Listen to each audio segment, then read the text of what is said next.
The views and opinions expressed in this podcast by the host and or the guest do not necessarily reflect the views of the host and or Paranormal Buzz Radio and or its sponsors. Use of any material produced by Paranormal Buzz Radio without express written consent is prohibited. Paranormal Buzz Radio will not be held responsible for you holding your knees, crying, and rocking in a corner in a puddle of your own urine, or being beheaded by a group of children in a cornfield. In fact, if you come across a group of children in a cornfield, we promise to make fun of you as you run away screaming in terror. Listener discretion is advised. Caution. You are now entering the all-consuming realm of Shay's Paranormal Chat, where the things that are better left unsaid are actually said. Shut up and sit down.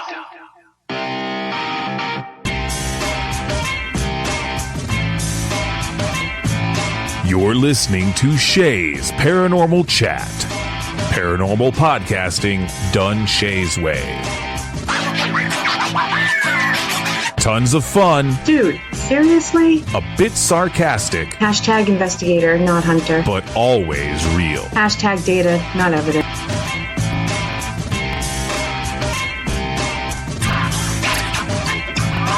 Don't get your panties in a twist. Oh my god, really? This is real, raw conversation.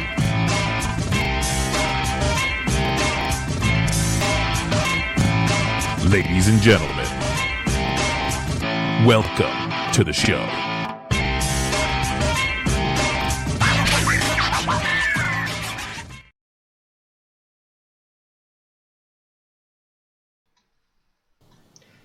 Hello, good evening everybody in TGIF as always, and of course, thank God it's Friday because we get to spend it with you guys.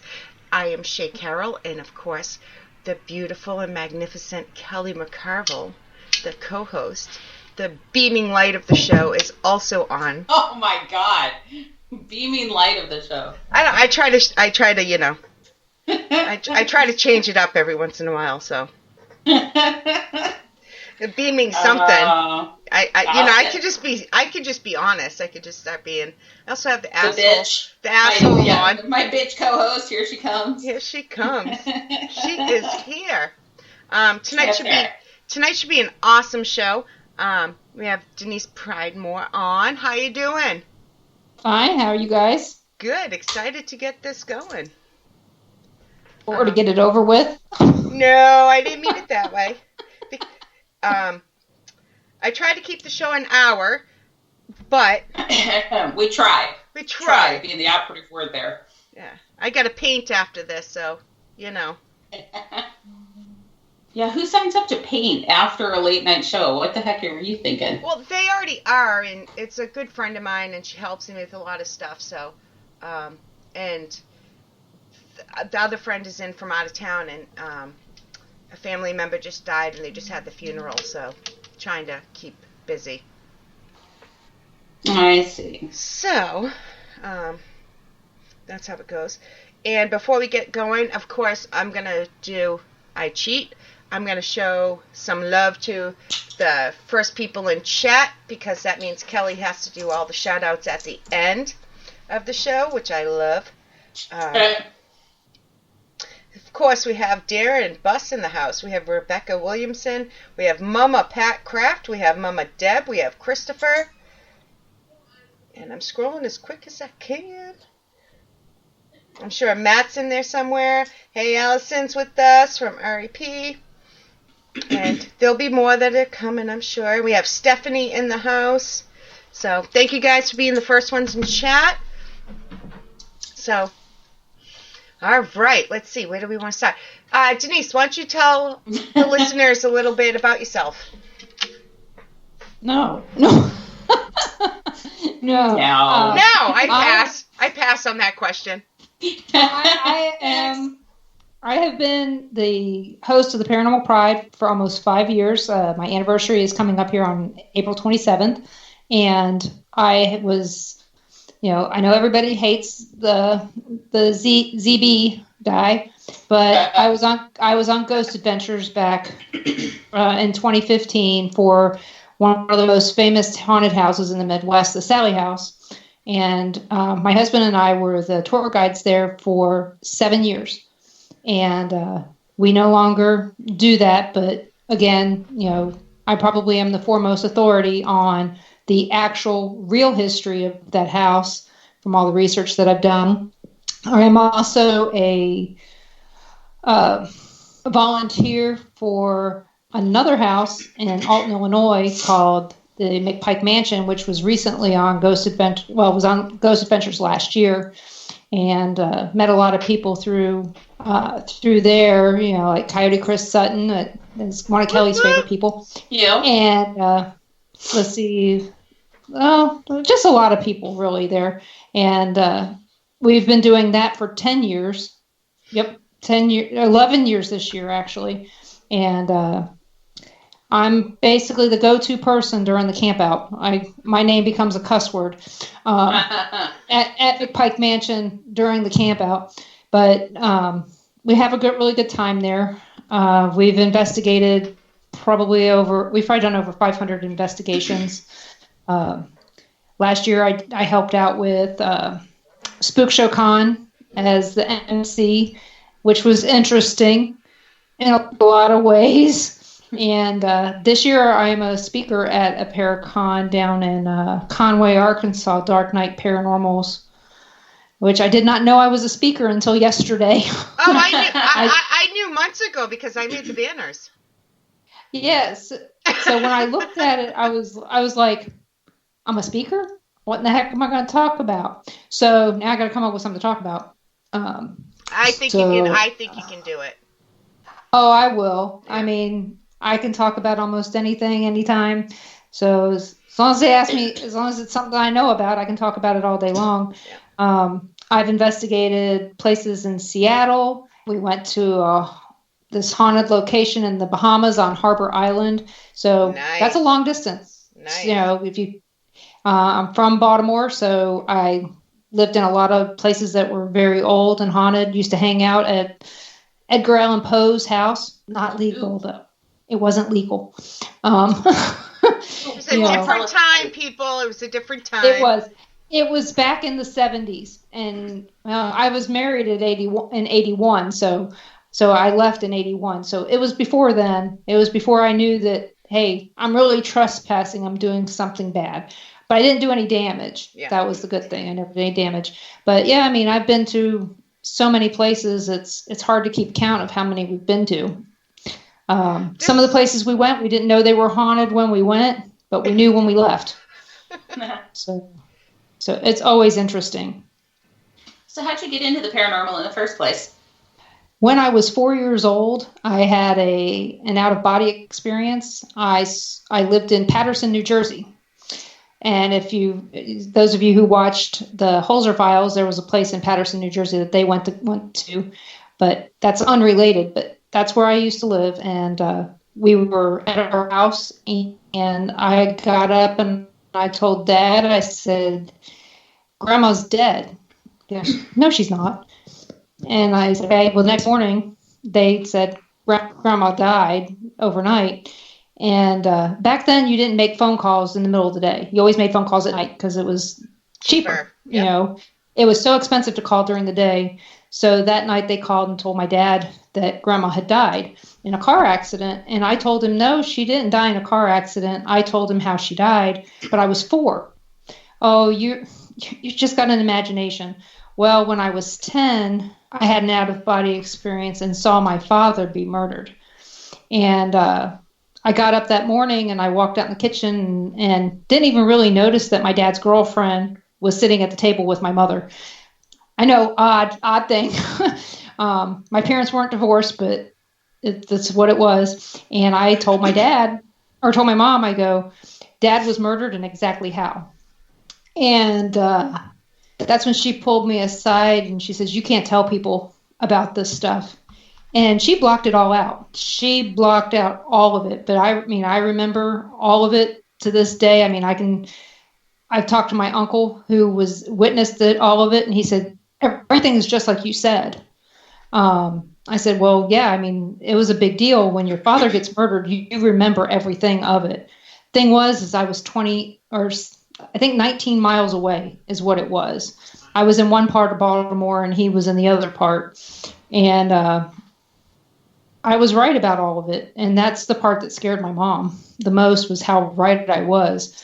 So after that is, I'd been seeing stuff all along, but I never thought anything of it because it was normal. When you see it all the time, and I know Kelly's going to attest to that, when you see it all the time, it's just normal for you. It's another part of everyday life.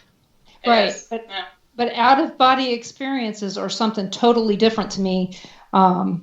It's kind of scary, especially when you're 10 years old. But, I've written the story out multiple times, and every time I write the story out, you're not going to believe this, it deletes off my computer, or my computer crashes, or something happens to where I've written the story about 10 times, and every time the computer dies. Never saves. So apparently it's just going to be a word of mouth story for the rest of my life. But because there's a lot of people that would like to know more. And what we found out later on in life, though, is that my grandfather, who murdered my dad, I know, a whole nother story there, he was actually a serial killer. He had killed my grandmother, and when I was born, he was in jail for killing my grandfather. Oh, wow. And so, needless to say, it's a really unusual story, and that I'm this normal. Who'd have thunk? And, so is your grandfather still alive then? No, he died in, in 1992, February 12th, 1992. So someone who maybe doesn't want the story out there would potentially be able to mess with it. Yep. And it could be that I'm thinking that the family doesn't want it out. Yeah. The family that's passed. But, it is what it is. Someday, maybe I'll just write it out. I was going to say, to be devil advocate, to find out if it's a coincidence or not, write it down on paper and give it to somebody else to type up. If it bursts into flame when she's done writing it out, that's what I mean. Then we're done. No more. Yep. So as far as that goes, there's a lot of things that would have caused me to keep on seeing this, besides the trauma of seeing my own father murdered. But it's just been part of my life. And I've told people this before, I could have used his murder to be a catalyst in a good way or a bad way. And I decided a long time ago I wanted it to be a good way. So I've never been in trouble. Yeah, I did some things, but I've never been arrested. I've never did anything really horrible. In trouble if you get caught. Yeah, well, the things I did do that got me in trouble didn't get me in trouble with anything bad. So, and look at where I am now. I'm married to Ron. We've been together 36 years. It is what it is. It's just a part of my life that I don't talk about a whole lot. But it had to be the catalyst that kept me involved in the paranormal. If it had stopped when I was 4, for a lot of kids, it stops once they start elementary school. Some of them it stops by the time they hit puberty. For me, it never stopped. Because they're taught that this isn't normal and society doesn't accept it, so it's pushed in their brain to not accept it, and they push it away. Well, that's what I was told. I was told to keep my mouth shut, don't tell people. I was already the weird kid in school because of the fact that my father was dead. And my mom was single. She was only 36 and had 3 kids and wasn't married and all this other stuff. So we were already not liked by people because we were different. So it's I can't be any more different. I mean, what in the heck's that going to do to me? So I just made sure that I just didn't say stuff. And the people who knew me the best still didn't know. In fact, Ron didn't know about any of this until we had been married 11 years. So we'd been together 12 years before I said anything. Oh, wow. Well, we didn't, we were sitting there watching a TV show one night, probably a haunting or something like that, but some show about hauntings. Great show. Yep. And we just started watching it, and we started talking about it, and that's when we found out that we both had an interest. So it is kind of weird. I'd been telling him for years that the house that we lived in was haunted, and he was like, yeah, right. And he didn't believe me until the girls started telling him about the boy in our house. And so I just, once he didn't believe me, I just didn't say anything. He goes, you didn't tell the girls about this, did you? And I go, nope, never said a word, because, the way I was raised, you just didn't talk about it. So the girls were saying, there's this boy in my room. Kept telling me about it. And I said, well, just tell him to go away. And I said, he'll go away. But he would come in my room all the time, and he would say, Mom, and I would say, what? And he'd go away. Even when I was pregnant with Lacey, Lacey's now 33, so that tells you something. It's been a long time. It was a long time. But we had no proof of anybody dying in our house. The internet wasn't readily available. I didn't know. I knew how to go search microfiche and all that, but I didn't know what I was looking for. And we were at this car dealership in Overland Park, Kansas, and we were filling out the paperwork on the car, and the guy looks at the address. He goes, I know your address. I used to live in your neighborhood. You live in the suicide house. I was like, what? And I said, well, that explains a lot. And my husband looks at me, and it was like this big light bulb went off in our head, and we had known something happened. We knew that somebody they had used a gun. So I'm not going to get into it. It was a shotgun. And we had little pellet holes in our walls in our downstairs. And every time I would spackle over them, they would sink in. Every time. We had lived there about 11, 12 years at the time. And, I keep spackling in these holes and painting the walls. And a couple weeks later, month later, the holes would be back. Well, after the guy told us that about the boy, and we knew his mother, we met his mother. She was friends with the neighbor. Nobody ever told us. That was the thing. None of the neighbors ever told us this. But we knew that there was a lot of suicides in our neighborhood. We just didn't know it was our house until that day. Well, after we found out about this, I filled in those holes, and the boy came back, and I told him to go to his mother. I didn't know what to tell him at that time, but I said, go to your mother. She loves you, go to where you're loved. And I never had to fill those holes in again. It was the last time. And nobody says anything about that house being haunted now. But the people who lived there before us had said some strange things about it, things that would happen in the house. But, it was like, whatever, so it was a weird thing. So all of those things lead up to now. And I'm involved in the paranormal. I'm at least chin high deep in the paranormal now. I like that. Chin high. Yeah. At least. Yeah. We've been getting a bunch of questions. I'm trying. Yeah, I lost my. I'm going to try to keep up with them. So Darren was asking, what do you fear the most of paranormal? I fear people believing the untruths. I really do, because those untruths can cause so much damage to the spirits, the location, and yourself. There are so many falsehoods at some of these locations that it makes it hard to know what the real truth is. You've got places out there saying one story, and then when you go out and you research all the stuff and you find out that's not even close to the truth. I think that's what the biggest thing is me going into a place and believing all the lies.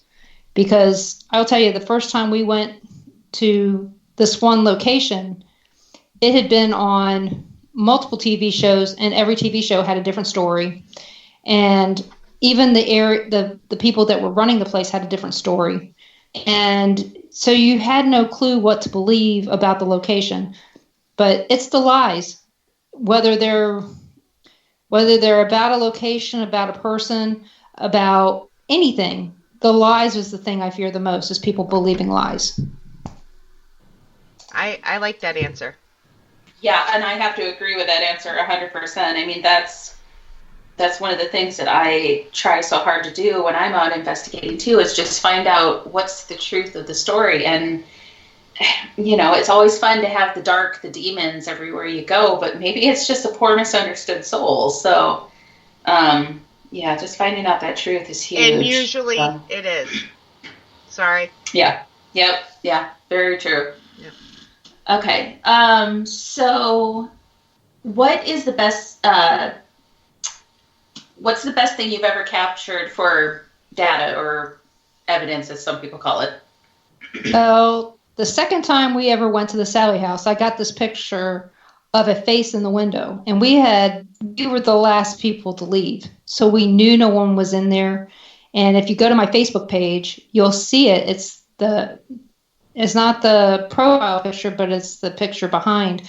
And there is a face in there, and it took me 4 years to find out who it was. And I have a picture of Dr. Finney.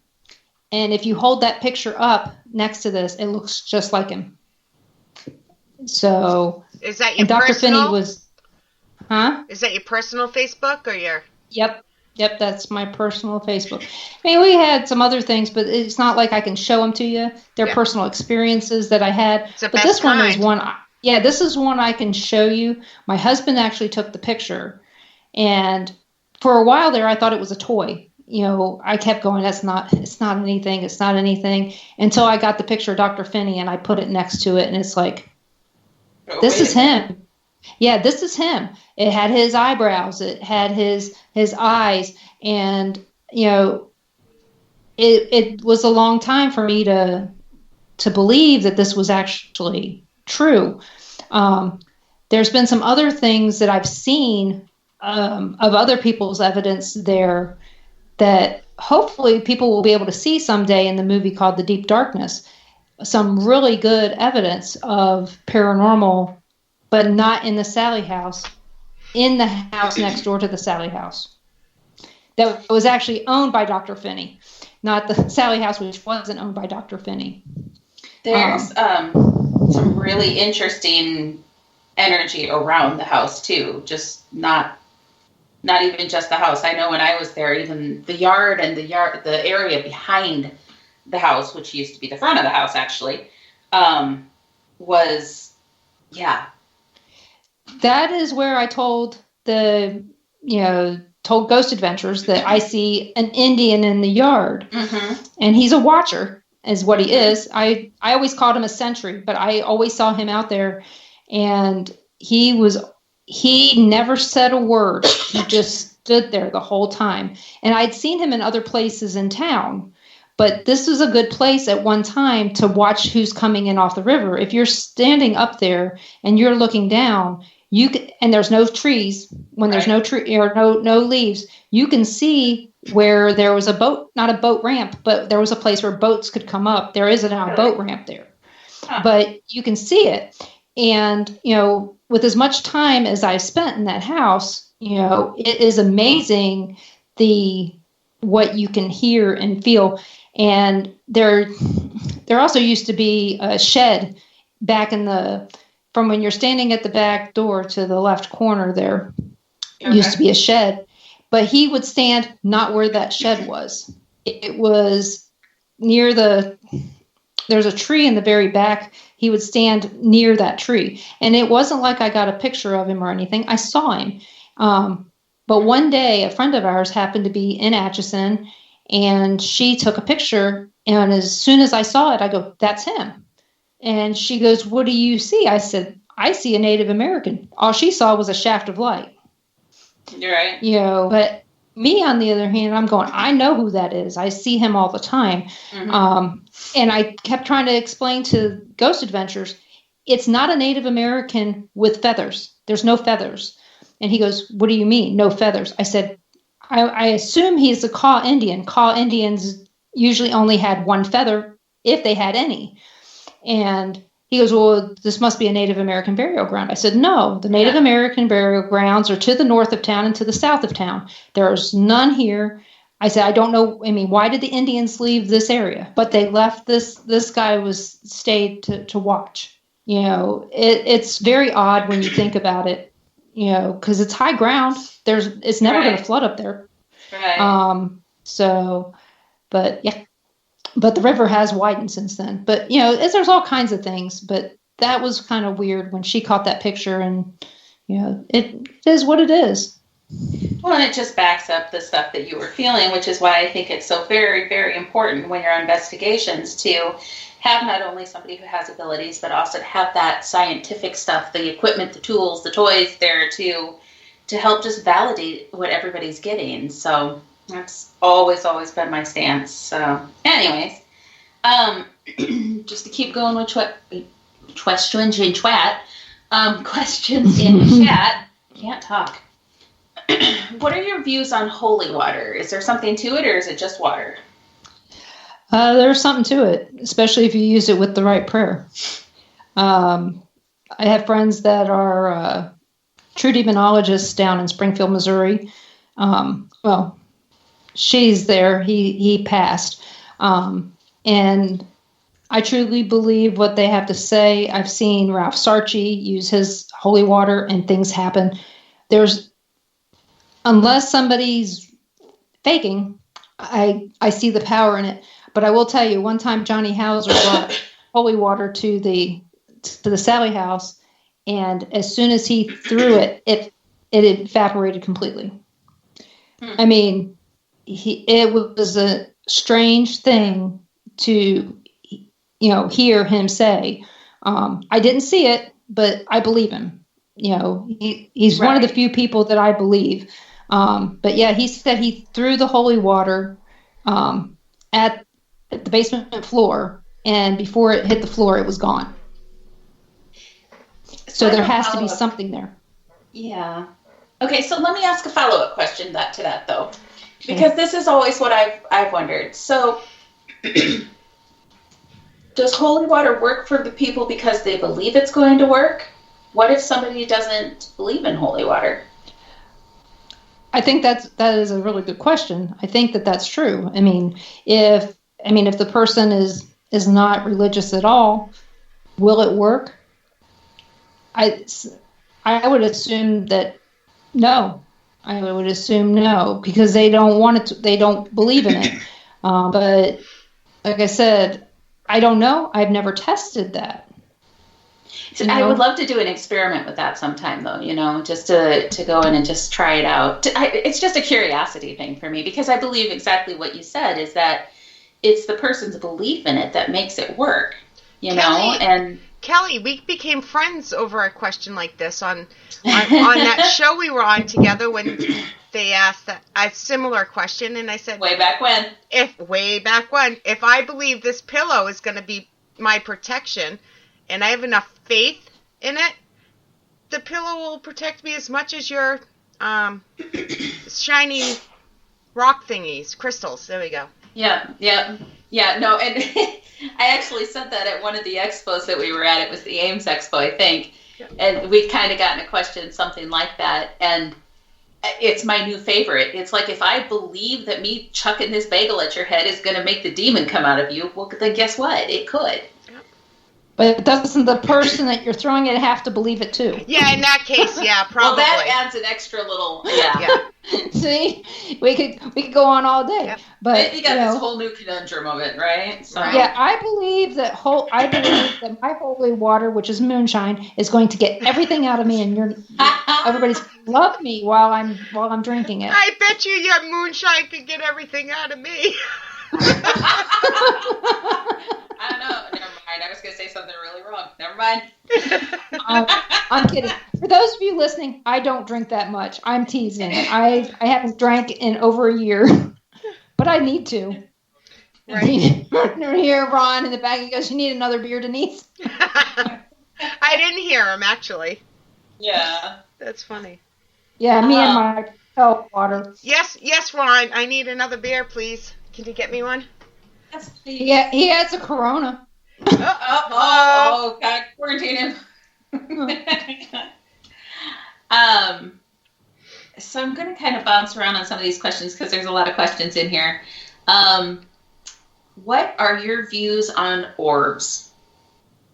Unless there's something else to go with it, it's a piece of dust. You know, you have to have some other thing to go with it. Now, I've seen, I will tell you, I was at this place in Atchison, not the Sally House, but it used to be called the River House. It used to be called the Pepper Mill. And I saw this giant light following somebody down the hall. And I saw it with my own eyes. You know, is that an orb or is that a light? I call them light anomalies.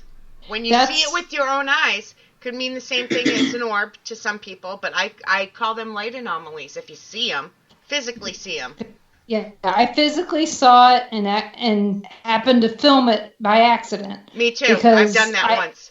We had this cell phone, and I just needed a light. I didn't have a flashlight, and so I couldn't figure it out. It was a brand new cell phone, so I just turned it on and was using the light, and I was holding it to the side, and I'm telling Ron that I see this light following them down the hallway, and it's this big light.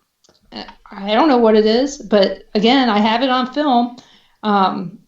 Do I believe that they're all orbs are dust or water or whatever? I think it depends on the situation. You know, did something else happen with it? Is it a different color? Does it speak to you? I don't know. I mean, I don't think they're all dust, but if you show me a picture or video of them, I'm going to go with dust every time unless there's something else to go with it. Only because I agree. You have to rule out whatever you can, in my opinion. If I'm not there at the time, I don't usually listen. I don't usually believe people too much. But I will tell you, we were at the Belvoir Winery one time, and we're taking pictures and all this stuff, and it looks like a snowstorm. It was dust. Yep. So, yeah, a lot of people died there. And we were with Adam and Alec Tillery and Gideon of Creeps, and great people. It's the first time. Yep. So we just happened to see all this dust, and I'm like, well, that's got to be dust because it looks weird. And Adam comes up behind me and goes, "Yep, it's all dust." I was like, "Yay!" But this was way back when. I mean, this might have been like 2010. Seems like a really long time ago. But I'd have to have something else to go along with that for me to say, yeah, it's a spirit. Yeah, definitely.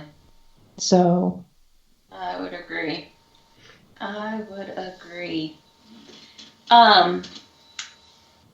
This one's interesting, and I'm trying to think if we have ever talked about this, because I know we've talked about a million things, but what are your views on Ouija boards? I've never used one and don't plan on it. That's all. I use dowsing rods. I have a pendulum. But I hardly ever use those anymore now that I know that I'm actually speaking to spirits and I know the answer before I ask most of the time. So I have never used a Ouija board. So that's it. First of all, I want to say I don't use them either. So this isn't, I'm not attacking you. But this is a follow-up question because like I said, I don't use Ouija boards either. But what is the difference between using a Ouija board, using a dowsing rod, or any other kind of any other piece of equipment? I'm just curious to hear you answer. Not much. All right. Thank you. Thank you for that. But again, like I said, I don't hardly use them anymore because of the fact that they're mostly for other people to see that it's matching up with what I'm saying. Yeah. They can, but now I just tell them, you use your dowsing rods and I'll tell you what they're going to say, as opposed to, I mean, they get to be a pain in the rear to be carrying around. You can swear on here, don't worry. Oh, well, I'm used to not doing it because I'm not allowed to on mine. I would be fired. I would have to fire myself if I couldn't swear because I slip up. Oh, well, ours is, they have letters, so they tell me you can't. Yeah. Yeah. So because we're a lettered station, I can't cuss. Yeah. But And I don't do that bad. I mean, Kelly's been around me. She knows I don't cuss that bad. Even when I should. I cuss like a sailor, and she still loves me. So that's because I just keep right up with you. Yeah, I was gonna say she's pretty stout there with her words. You know, they're sentence enhancers, okay? And we teach each other new ones all the time. Yeah, I used to be that person, and I learned how to stop that. Yeah. Kids will do it. When the grandkids start saying what you're saying, that takes care of it. Well, see, I'm in between. I didn't swear when my kids were little. Now they're all grown up, and I have no grandkids yet. So, and I started having kids really young. So I didn't swear for a long time. So now I'm just, letting them fly all the time. Well, that's because you got teenagers, and they make you swear. I was going to say, maybe that's what it is then, because I didn't much when they were little, and now they're teenagers and older, and I don't have grandkids yet, and I better not for a while. And sorry, that was. Like I said, their teenagers make you curse. I swear they do. But my youngest will be 21 this year, so I can say whatever I feel like it now, except not in front of the baby. Yeah, just not in front of the two grandkids. So you've been to a million locations. Mm-hmm. What would you say is a couple of your favorites and why? One of my favorites is the Merchants Cafe in Seattle. She gave me the keys and just let me go wherever I wanted on one Valentine's Day. Just said, hey, go here. And I did witness this very angry religious lady in the downstairs. And it was not long after it had been on Dead Files. And I didn't believe what Amy had. I don't usually believe everything that they say. Okay, I think Amy is very, very talented. Amy Allen. I didn't want to really believe that what she was saying, but it was true that this woman was very religious, and she was angry that people were there in that building and stuff. And Marcy, who owns it, I don't know if she still does. She was just so friendly, and she sat down with me and had dinner with me on that. I mean, I know Valentine's Day, I'm in Seattle, I'm by myself, and I went to Kel's the night before, Kel's Irish Pub. Then this night I went over there to the Merchants, and there was hardly anybody in the Merchants. There was maybe 3 other people there, and I was by myself. So, Marcy came and sat with me, and we had a really good time. But while I was waiting for my dinner is when she gave me the keys and said, go anywhere you want. And that's one of the places I wish someday, if Ron ever wanted to go to Seattle, which he doesn't. It's cold. Not all the time. This was in February. It wasn't bad when I went. But it was a very interesting place. Another place that I want to go, and it's going to sound odd, but my number one place that I want to go is the location where my dad was murdered. It was a house I lived in when I was a kid for a couple years. And I'd like to go there and see if he's ever hanging around there, or if his father is regretful and he's hanging around there. Would it be for investigation, or would you pick up what you could there, or both? Both. I'd just like to know. You know, we've never went back there after the weekend before he died. We had been over there to see him, and we've never went back. But everybody talks about all these places out there, and I'd love to go to Ireland. I'd love to go to England and check out some of that stuff. Germany, there are some really great places there. A friend of mine does tours out in Australia. Those would be, Pete Clifford, and it would be great to see those places. But family speaking, that one there would be great. The bad part is the location that it's at. It wasn't a good neighborhood then when we lived there. It's probably a lot worse neighborhood now. And And the thing is did it bleed over into any of the other row homes and things like that? I don't know. So, and then there's some places that we'd like to go back and see if they're different than they were the last time. Yep. Ron and I love to go to battlefields. Bad part is every time we go to a battlefield, it pours down rain. So do you really want us at Gettysburg Battlefield Bash is one question. But that's what happens. Every time we go to one, it rains. And it's like so Kelly with light bulbs. Right. So the question is, you know, we'd love to go back to any one of those battlefields, but so far it doesn't seem like we're going to make it without the rain. So, but everybody really, bring your umbrella. Oh yeah. So we'll find, there's some places that we'll find that we'll want to go back to. Right now, you know, one of Ron's favorite places is Malvern Manor. Oh yeah. We've been 3 times. Is it 3 or 4? 4. And Belleville Winery was great. We've stayed there. We stayed there. We went there before it was a bed and breakfast. We stayed there for our anniversary. I don't know. Somebody would have to remind me of some place that I've been to see if I want to go back. Because there's so many. I go back to as many as possible and as many times as possible.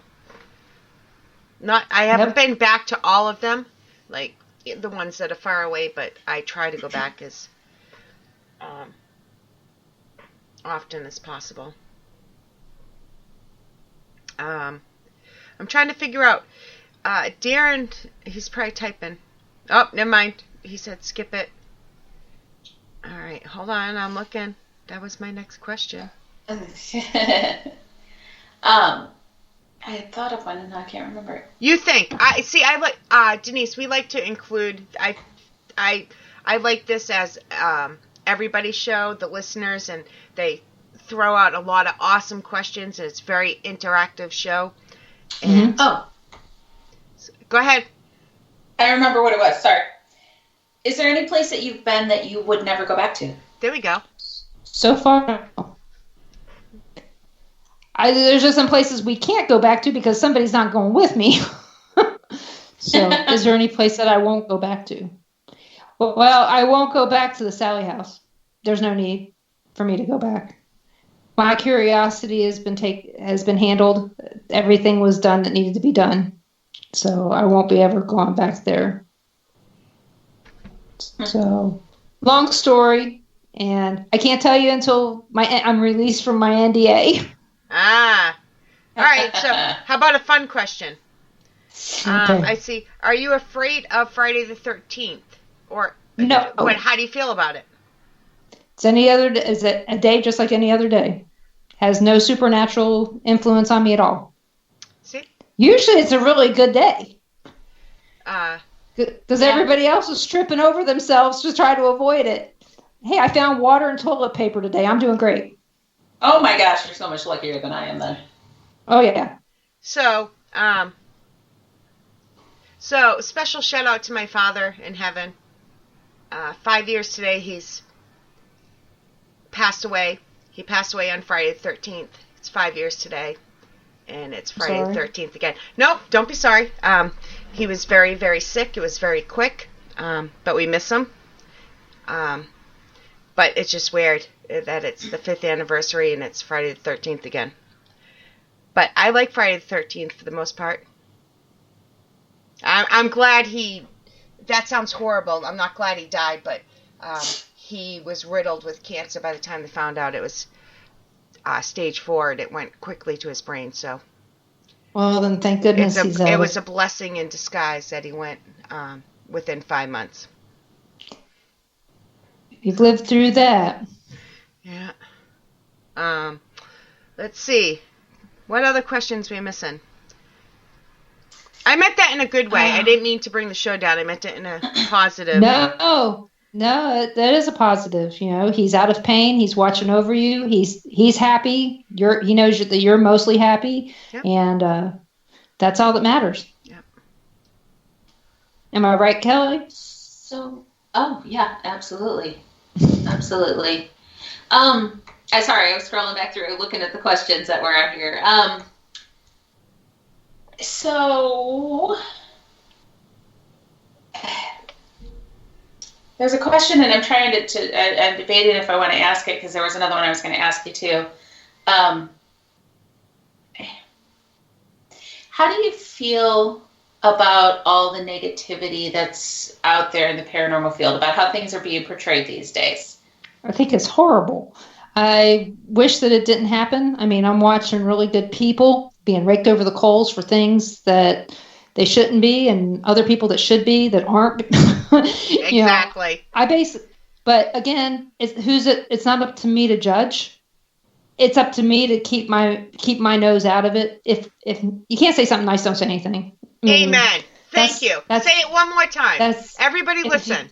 If you can't say something nice, don't say anything. And if it's on Facebook, if you don't like it, just scroll past it. You don't have to report to people. Sorry. Thank you. That's, I mean, I don't see every post out there, and I try to tell this to people all the time. When you have 4,000 friends on Facebook, you don't see everybody's posts. You have to go out there and look at them individually to see what's going on. I'm not going to do that. If I care about you, I'm checking on you. Okay. If I don't like it, either I didn't see it or I'm not starting an argument with you. Exactly. Because again, what decision you make is up to you. But the decisions I make are up to me, and I just choose to stay out of it. And why is that not okay with people? Why can't people have different beliefs, different opinions, different theories, especially when it comes to paranormal? I want to leave the rest of the stuff out, but paranormal-wise, don't we learn more that way?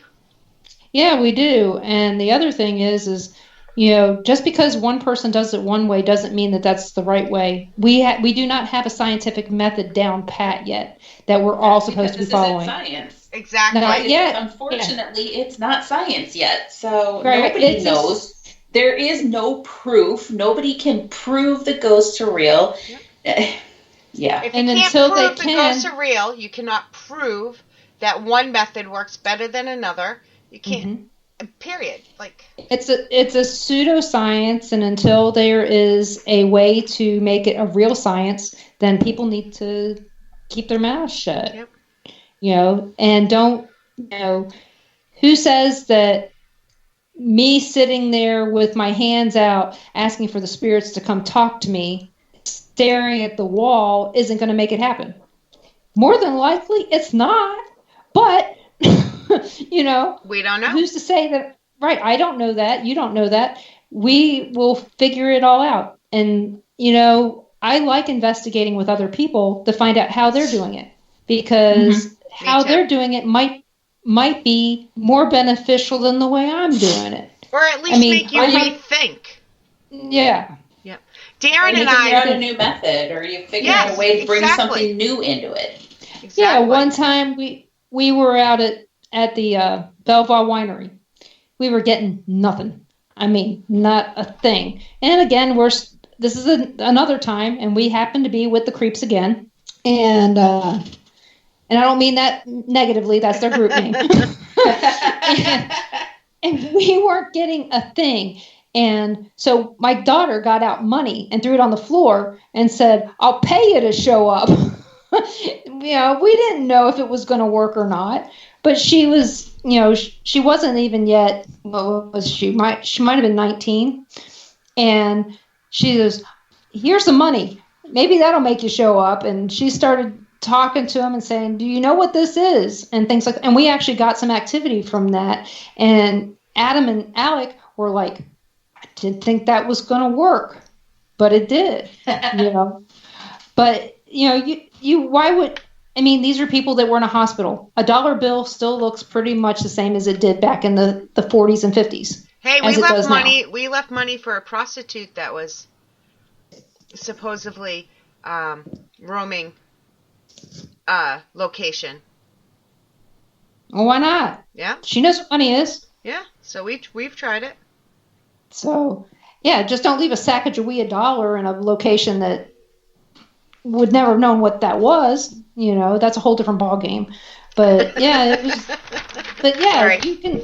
I mean, I hung out with Chris and Kelly at the theater there in DeKalb, the Egyptian theater, and I watched them investigate. I just kind of stayed back and kept quiet while they were investigating, and Fred was also there, and it was interesting. Ron was hanging out in the ladies' room with with some ladies, but they were all having a good time. I went down and hung out with, some other people in other parts of the boat. I mean, I was with everybody that night. Well, except for my husband. I was with everybody but my husband that night. And it was interesting watching everybody else's, investigation methods, And the night before I had watched Mike Ricksecker and Shauna investigate as well. And like I said, it's always interesting, and you learn something new from every person that you hang out with during an investigation. Mm-hmm. It might just be one thing, but it's something you're going to remember. And that's, I know that Kelly likes to lay down and investigate. Sometimes. Depends on where I'm at. Especially that day. It was a long day. So, but we had a good I have no time. comment. It was the stage. It was fun. All right.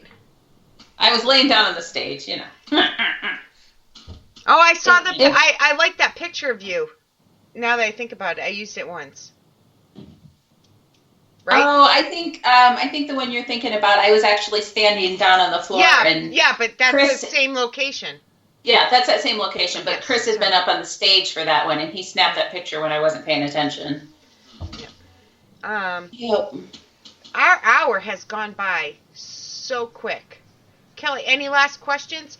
You'll have to come back. Seriously, there's so much more. This went by so quick. Well, we need to ask, where are you going to be? What do you have coming up? Oh, yeah, I meant any other questions, because we have one more very important question we have to ask. Oh, so sorry. We'll get to my question then. Please proceed, Miss Shea. All right. Well, it's the most important paranormal buzz / daring question there is. Oh, okay. We ask every guest on pretty much every show on this network. Darren asks it, and if he's not here, we ask for him. I have one of those listeners too. Yep. What is the one object in the whole wide world you would never want to be haunted? There's so many ways I could go with that. Oh, and we've had them all. We've had them all. Yes. Yeah. No, I don't want anything battery powered to be haunted. See? Yeah, that's like number 4 answer. Let me tell you that it's up there. It's different devices, but we get what you. Yeah. Yeah. Just being clean. Yeah. See. Battery operated. Either that, or it would be really horrible if a blow-up doll ever got to be haunted. Oh my God! How scary would that be? I know, that would be horrible. Chucky, did you grow up? What the hell? Michelle, what's her last name? Belange, how do you say it? From Paranormal State? Belanger? Or Belanger. Belanger, thank you. On RAP said butt plugs. That would be bad. Yes. She was being funny. We have to, I got to throw that in there, but she put something else out there, but it was funny, so. All right, Kelly, now you may ask your question.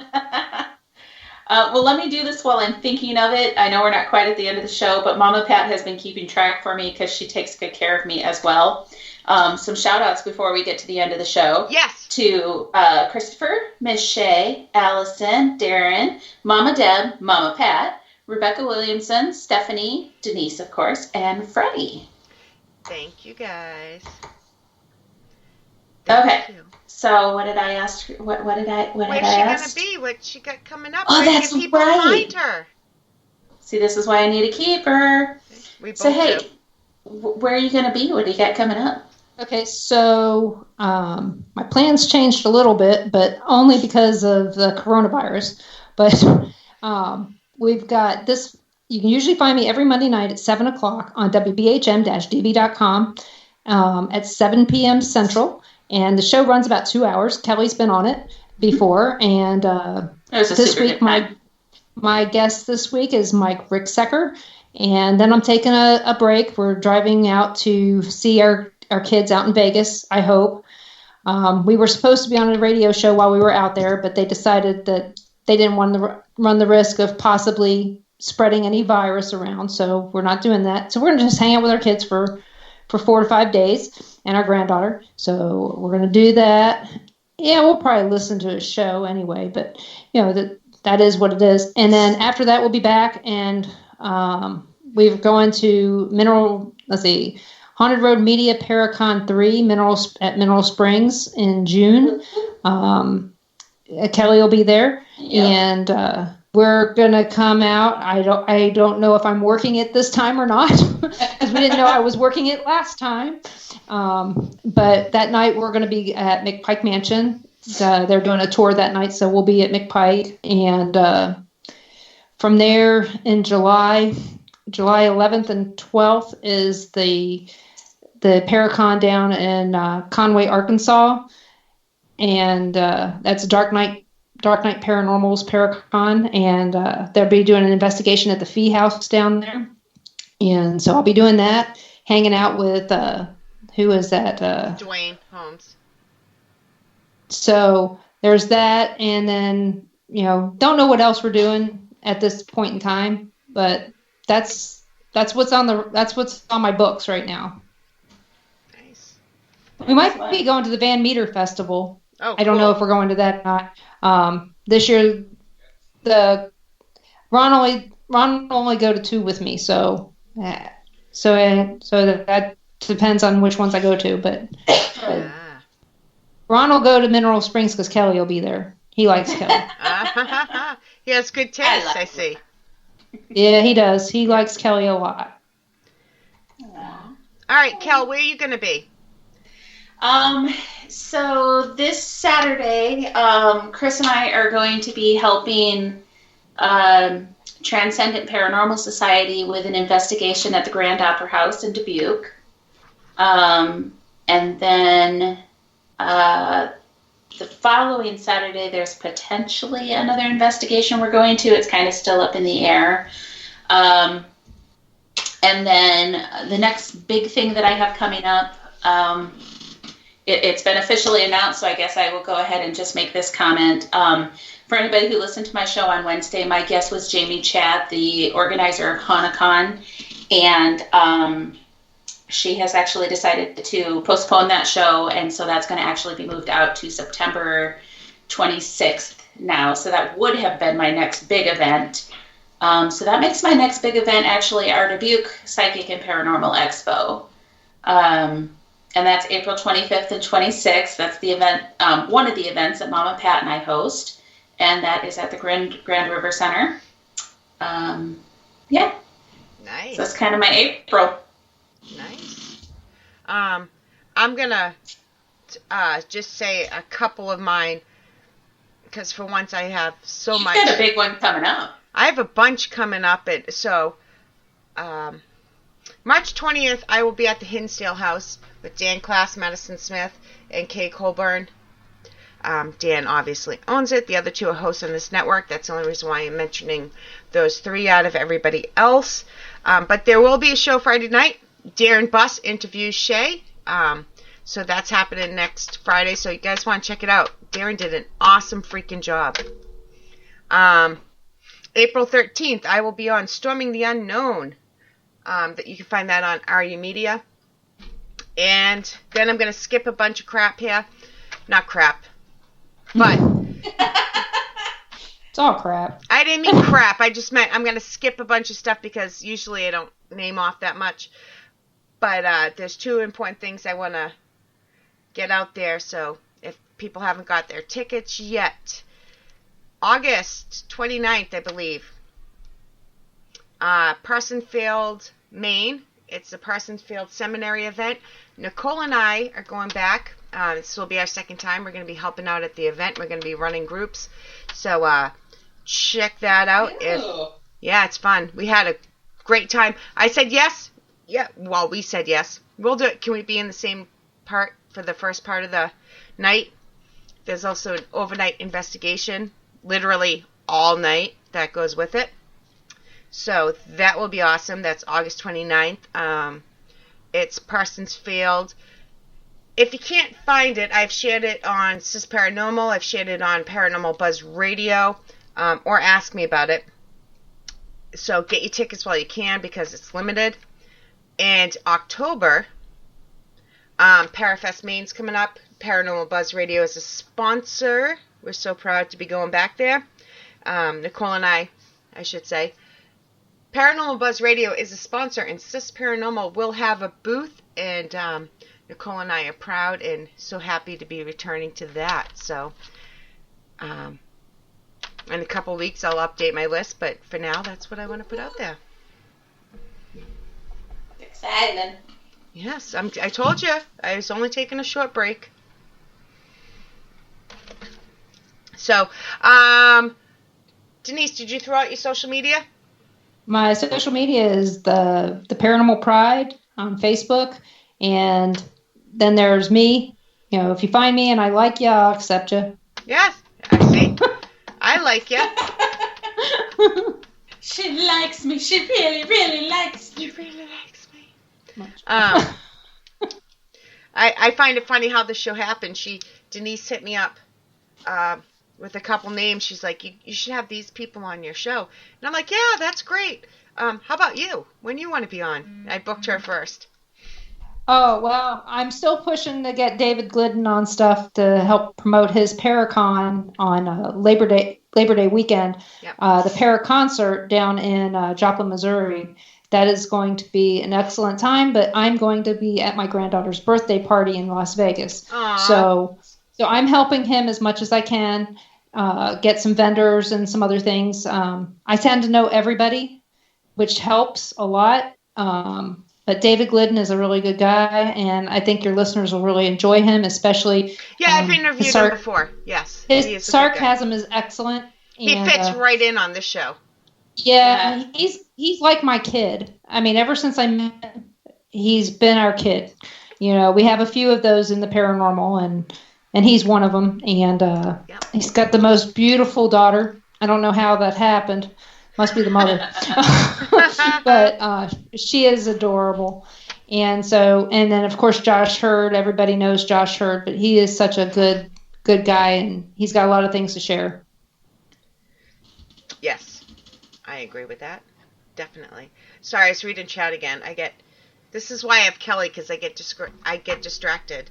But I love the fact that it's an interactive show. That's why it takes two of us. So. Yep. Like I said, next week we have Darren Buss, but we flipped the script and Darren Buss is interviewing me. So you guys catch that, because again, I'm impressed. He did really good. Really good. Awesome. So Good job, Darren. yes. All right, guys. Thank you for tuning in tonight. If you're in the chat, double thank you. If you're listening later, double thank you. Hey, listen now or later. We appreciate it. Couldn't do this without the listeners. Could not ask half the questions without Darren. The other half come from the rest of the guests. Sorry, I couldn't even say that without laughing. So tune in next week for that show, and my new show's coming out soon too. Sorry, but I have to throw that in there before it's coming out real soon. If you don't know what it is, check out Exploring the Unknown Facebook group. Exploring the Unknown with Rebecca and Shay, I think it's called. I think it's called. That's okay. I babysit way too many people and stuff to know my own stuff. I always forget my own stuff. I'm like, Kelly, message this person. Kelly, get this info. This person, this host, do this, do that. And then I'm like, hey, I'm sorry, you're scheduled and I haven't talked to you in 3 weeks.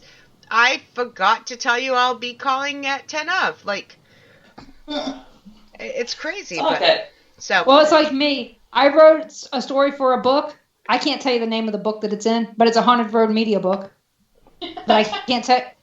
I know what it's called. I know what my story's called, but I can't tell you the name of the book. I bet you Mike could. I bet you Mike could. He has a good memory. Oh, yeah. Mike knows which one it is. Oh, yeah.